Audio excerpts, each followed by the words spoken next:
Hello friends, welcome to the GS foundation.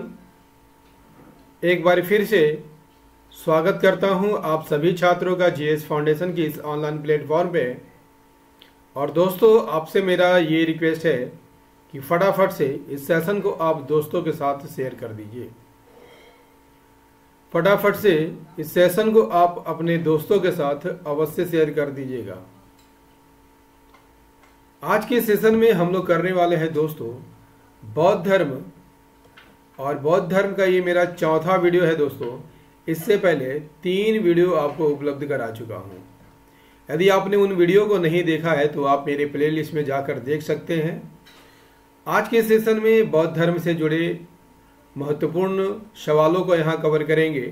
Top 15 question यहाँ पर करेंगे दोस्तों, मात्र 15 मिनट में। ठीक है, तो वीडियो को आप एंड तक जरूर देखिएगा।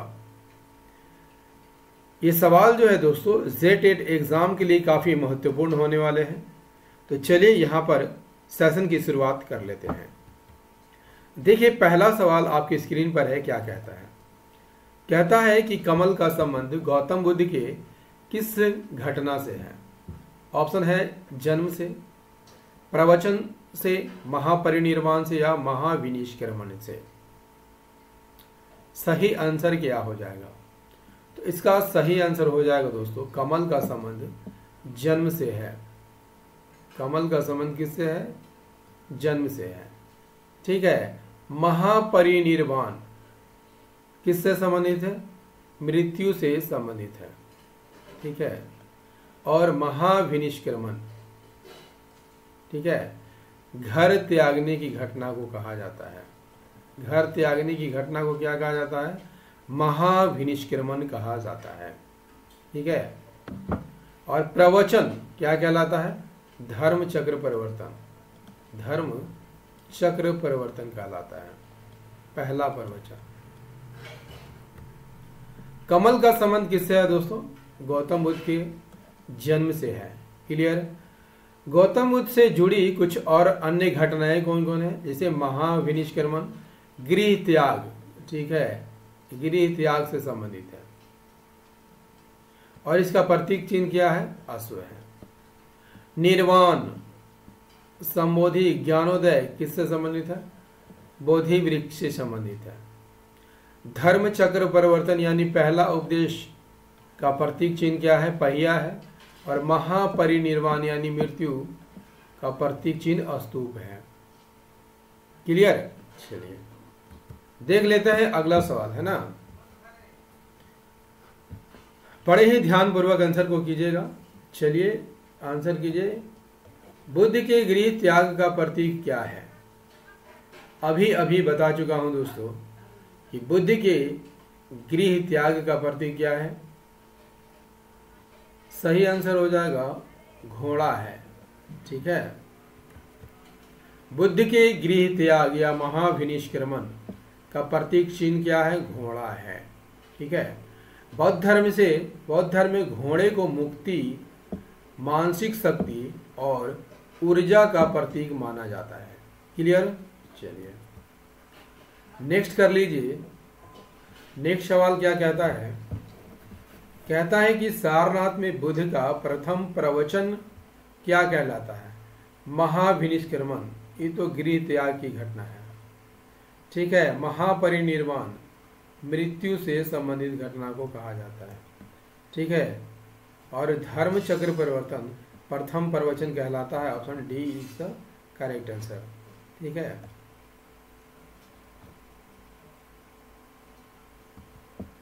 सारनाथ में दिया गया पहला धार्मिक उपदेश क्या कहलाता है दोस्तों?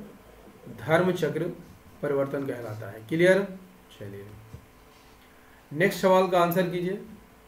नेक्स्ट है, बुद्ध द्वारा भिक्षुनी संघ की स्थापना कहाँ पर की गई थी? बौद्ध द्वारा भिक्षुनी संघ की स्थापना कहाँ पर की गई थी? ऑप्शन है सारनाथ में, कपिलवस्तु में, गया में या वैशाली में। सही आंसर क्या हो जाएगा इसका? तो भिक्षुनी संघ की स्थापना कहाँ की गई थी? सारनाथ में की गई थी। Option A is the correct answer. देखिए इससे संबंधित पॉइंट्स क्या क्या है। गौतम बुद्ध ने भिक्षुनी संघ की स्थापना, यदि आपसे पूछ लिया जाए, कहाँ पर की थी? वैशाली में की थी। कहाँ पर की थी दोस्तों? वैशाली में की थी। क्लियर। और महाप्रजापति गौतमी, इस नाम को याद कर लीजिएगा, बौद्ध संघ में प्रवेश करने वाली पहली महिला थी। ठीक है। प्रजापति गौतमी कौन थी दोस्तों? गौतम बुद्ध की मौसी थी। गौतम बुद्ध की क्या थी? मौसी थी। ठीक है। जो कि उसकी दूसरी माँ भी थी, दूसरी माँ थी। ठीक है। बढ़ते हैं अगले सवाल की ओर। देखिए चौथी बौद्ध सभा का अध्यक्ष कौन थे या कौन बनाए गए थे? चौथी बौद्ध सभा के अध्यक्ष कौन थे? ऑप्शन है शुद्धक, वसुमित्र, पार्थ या कनिष्क। तो अध्यक्ष कौन थे दोस्तों? वसुमित्र थे। ठीक है। और उपाध्यक्ष की बात कर लिया जाए तो अश्वघोष थे। कौन थे? अश्वघोष थे। उपाध्यक्ष अश्वघोष थे। क्लियर। चौथी बौद्ध संगति के अध्यक्ष कौन थे दोस्तों? वसुमित्र थे। ठीक है। अध्यक्ष कौन थे? वसुमित्र थे। ठीक है। और उपाध्यक्ष कौन थे? तो अश्वघोष थे। क्लियर हो गया। कुषाण राजा कनिष्क के संरक्षण में यह बौद्ध संगति हुई थी और 72 ईस्वी में हुई थी। कहाँ पर हुई थी यदि आपसे पूछ लिया जाए? कश्मीर के कुंडल वन में हुई थी। क्लियर। चलिए नेक्स्ट का आंसर कीजिए। चौथी बौद्ध सभा का आयोजन किसने किया था? चौथी बौद्ध सभा का आयोजन किसने किया था? कनिष्क ने, अजातशत्रु ने, अशोक ने या हर्ष ने? चौथी बौद्ध सभा का आयोजन किसने किया था? तो किसने किया था दोस्तों? कनिष्क ने किया था। ठीक है। कनिष्क किस वंश का शासक होता है? कुषाण वंश का शासक होता है। कुषाण वंश का। चौथी बौद्ध सभा का आयोजन कुषाण राजा कनिष्क ने करवाया था। कहाँ पर? बता चुका हूँ, कश्मीर के कुंडल वन में करवाया था। अध्यक्ष वसुमित्र थे। उपाध्यक्ष कौन थे? अश्वघोष। और याद रखिएगा दोस्तों, इम्पोर्टेंट फैक्ट रहेगा आपके एग्जाम के दृष्टिकोण से, इसी सभा में बौद्ध धर्म 2 संप्रदायों में बट गया था, महायान और हीनयान। क्लियर। अगले सवाल का आंसर कर लीजिए, है ना। अगले सवाल का आंसर कीजिए। बुद्ध ने अपने जीवन की अंतिम वर्षा ऋतु कहाँ पर बिताई थी? वैशाली में, कौशाम्बी में, श्रावस्ती में या कुशीनगर में? देखिए अंतिम वर्षा ऋतु की बात कर रहा है दोस्तों। सही आंसर हो जाएगा कुशीनगर में। ठीक है। बुद्ध ने अपना अंतिम वर्षा ऋतु कहाँ पर बिताया था? कुशीनगर में। कुशीनगर कहाँ पर है? भारत के उत्तर प्रदेश में एक प्रसिद्ध बौद्ध तीर्थ स्थल है। यहाँ गौतम बुद्ध की मृत्यु और अंतिम संस्कार किया गया था। क्लियर। गौतम बुद्ध के लोगों के शरीर छोड़ने को क्या कहा जाता है? महापरिनिर्वाण कहा जाता है। बौद्ध धर्म जो है, बुद्ध के शरीर छोड़ने की घटना को क्या कहता है? महापरिनिर्वाण कहा जाता है। और श्रावस्ती में याद कर लीजिएगा, महापरिनिर्वाण मंदिर भी बनाया गया है। और दोस्तों सेशन कैसा लग रहा है? कमेंट करके ज़रूर बताइएगा दोस्तों। आपके कमेंट ही है जो हमें मोटिवेशन प्रदान करते हैं वीडियो बनाने के लिए। और दोस्तों ज़्यादा से ज़्यादा इस वीडियो को शेयर कीजिएगा और हमें थोड़ा सपोर्ट चाहिए दोस्तों आप लोगों का, तो आप इसे शेयर कीजिएगा, अपने दोस्तों से कहिएगा कि आप इस वीडियो को देखें यदि आपको अच्छा लग रहा होगा तो। ठीक है। चलिए बढ़ते हैं नेक्स्ट क्वेश्चन की ओर। नेक्स्ट हमारा क्वेश्चन है दोस्तों, कहता है कि बौद्ध शिक्षा का केंद्र कौन था? विक्रमशिला, वाराणसी, गिरनार या उज्जैन? तो बौद्ध शिक्षा का महत्वपूर्ण केंद्र कौन था दोस्तों? विक्रमशिला विश्वविद्यालय था। बौद्ध शिक्षा का प्रमुख केंद्र बता चुका हूं, विक्रमशिला है। विक्रमशिला विश्वविद्यालय की स्थापना किसने की थी? तो धर्मपाल ने की थी। किसने की थी दोस्तों? धर्मपाल ने की थी। और किस वंश का शासक था? पाल वंश का शासक था। पाल वंश के संस्थापक कौन थे? गोपाल थे। ठीक है। विक्रमशिला की बात कर ले जाए तो बिहार के भागलपुर जिले में स्थित है। नेक्स्ट क्वेश्चन का आंसर कीजिए। 4 नहीं होगा दोस्तों। किस शासक ने बौद्ध हेतु विक्रमशिला विश्वविद्यालय की स्थापना की थी? किस शासक ने बौद्ध धर्म हेतु विक्रमशिला विश्वविद्यालय की स्थापना की थी? इसका सही आंसर हो जाएगा दोस्तों धर्मपाल ने। ठीक है। धर्मपाल की बात कर लिया जाए तो 8वीं सदी के अंत में, ठीक है, या कह लीजिए 9वीं सदी की शुरुआत में विक्रमशिला विश्वविद्यालय की स्थापना की थी। क्लियर। धर्मपाल ने विक्रमशिला के देखभाल के लिए कितने गांव दान में दिए थे? 100 गांव दान में दे दिए थे। क्लियर। और 1193 के आसपास बख्तियार खिलजी ने नालंदा को भी समाप्त किया था दोस्तों। नालंदा विश्वविद्यालय को भी ध्वस्त किया था और विक्रमशिला विश्वविद्यालय को यहाँ भी ध्वस्त किया था। ठीक है। चलिए बढ़ते हैं अगले क्वेश्चन की ओर। देखिए अगला सवाल क्या है? बौद्ध धर्म अपनाने वाली पहली महिला कौन है? तो मैं बता चुका हूं मल्टीपल बार दोस्तों आपको कि बौद्ध धर्म अपनाने वाली पहली महिला उसकी मौसी थी। क्या नाम था? प्रजापति गौतमी।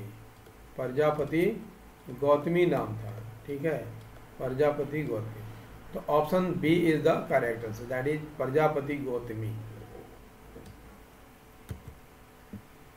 नेक्स्ट, बौद्ध धर्म अपनाने वाली पहली महिला कौन थी? प्रजापति गौतमी थी, है ना। और प्रजापति गौतमी जो थी उसकी मौसी थी, सौतेली माँ कह लीजिए, या उसकी शिष्या भी बन गई थी। गौतम बुद्ध की पहली शिष्या बौद्ध भिक्षुनी बन गई थी और बौद्ध धर्म में महिलाओं के लिए समन्वय की मांग करने वाली पहली महिला थी। ठीक है। नेक्स्ट देखिए अगला सवाल काफी इंपॉर्टेंट सवाल है, आप बड़े ही ध्यानपूर्वक इसका आंसर कीजिएगा, है ना। बुद्ध धम्म संघ मिलकर क्या बनते हैं? त्रिरत्न, त्रिमूर्ति, त्रियोग या त्रिमार्ग? तो बता चुका हूं दोस्तों कि ये सभी जो है त्रिरत्न के भाग हैं। किसके भाग है? त्रिरत्न के भाग है। Option A is the correct answer, त्रिरत्न के भाग है। देखिए त्रिरत्न से क्या तात्पर्य? इसका मतलब होता है 3 रत्न बौद्ध धर्म के सबसे महत्वपूर्ण अंग है। क्लियर। और त्रिरत्न में बुद्ध, धम्म और संघ शामिल है। क्लियर। और दोस्तों आप लोगों को सेशन कैसा लग रहा है कमेंट करके जरूर बताइएगा दोस्तों। यदि सेशन पसंद आ रहा हो तो एक लाइक अवश्य कीजिएगा, इसे अपने दोस्तों के साथ शेयर कर दीजिएगा। और यदि आप भी इस चैनल पर नए हैं तो चैनल को जरूर सब्सक्राइब कर लीजिएगा दोस्तों। बेल आइकन को प्रेस करना मत भूलिएगा। ठीक है। चलिए बढ़ते हैं अगले सवाल की ओर। देखिए अगला सवाल भी काफी इंपॉर्टेंट है ना। कहता है कि निरंजना नदी के तट पर कौन सा स्थल स्थित है? काशी, पावापुरी, बोधगया या सारनाथ? तो निरंजना को याद कर लीजिएगा दोस्तों, फल्गु नदी के नाम से भी जाना जाता है। फल्गु नदी के नाम से भी जाना जाता है।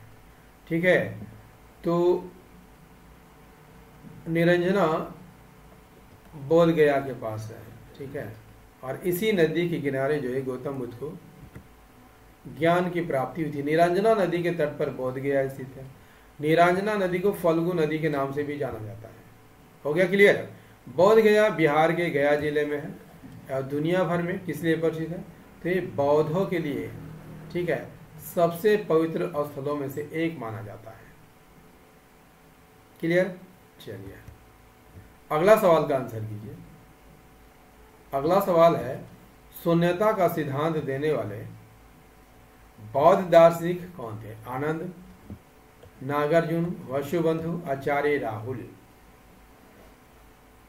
आंसर कीजिए फटाफट, है ना।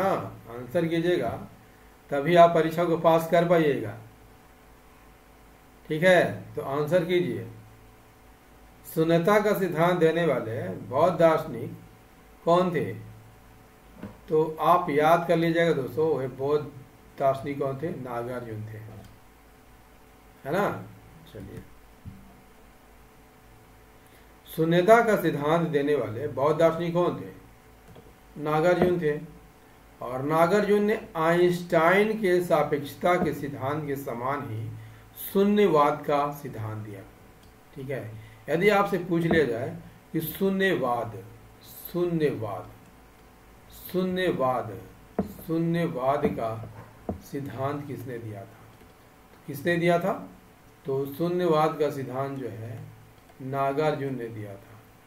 किसने दिया था? नागार्जुन ने। ठीक है,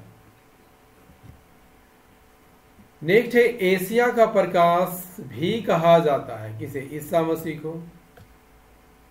ईसा मसीह को, पैगंबर मोहम्मद को, महावीर स्वामी को, या गौतम बुद्ध को? तो लाइट ऑफ एशिया या एशिया का प्रकाश किसे कहा जाता है? तो ऑप्शन डी सही आंसर हो जाएगा, गौतम बुद्ध को कहा जाता है। बुद्ध को एशिया का लाइट कहा जाता है, लाइट ऑफ एशिया कहा जाता है। ठीक है, लाइट ऑफ एशिया किसे कहा जाता है? तो ये गौतम बुद्ध को कहा जाता है। ठीक है, क्योंकि याद रखिएगा, सर एडविन आर्नल्ड ने एक पुस्तक लिखी है। ठीक है, और उसी पुस्तक का नाम क्या है? शीर्षक का नाम क्या है? Light of Asia. ठीक है, तो लाइट ऑफ एशिया किसे कहा जाता है? बुद्ध को कहा जाता है। देखिए, अगला सवाल का आंसर कीजिए, है ना। और सेशन को आप लाइक करते चलिएगा दोस्तों, यदि सेशन पसंद आ रहा होगा। सबसे बड़ा बौद्ध स्तूप कहाँ पर स्थित है? सारनाथ में, सांची में, गया में, या चंपारण में? इसका सही आंसर हो जाएगा दोस्तों, सबसे बड़ा स्तूप भारत का। ठीक है, भारत का। ठीक है, भारत का सबसे बड़ा स्तूप चंपारण में है। ये देख सकते हैं दोस्तों, ये आपका स्तूप है भारत केसरिया स्तूप। ठीक है, इसका नाम क्या है? केसरिया स्तूप। केसरिया स्तूप। ठीक है, केसरिया स्तूप नाम है इसका। और यह कहाँ पर है? पूर्वी चंपारण जिले के केसरिया ग्राम में स्थित है। ठीक है दोस्तों, सेशन कैसा लगा कमेंट करके जरूर बता दीजिएगा। ठीक है, मुझे उम्मीद है दोस्तों कि आप लोगों को ये सेशन बहुत ही ज़्यादा पसंद आया होगा। और यदि सेशन पसंद आया है तो एक लाइक अवश्य कर दीजिएगा, इसे अपने दोस्तों के साथ शेयर कीजिएगा। और यदि आप भी इस चैनल पर नए हैं दोस्तों, तो चैनल को जरूर सब्सक्राइब कर लीजिएगा और बेल आइकन को प्रेस करना मत भूलिएगा। ठीक है, तो मिलते हैं अगले सेशन में दोस्तों,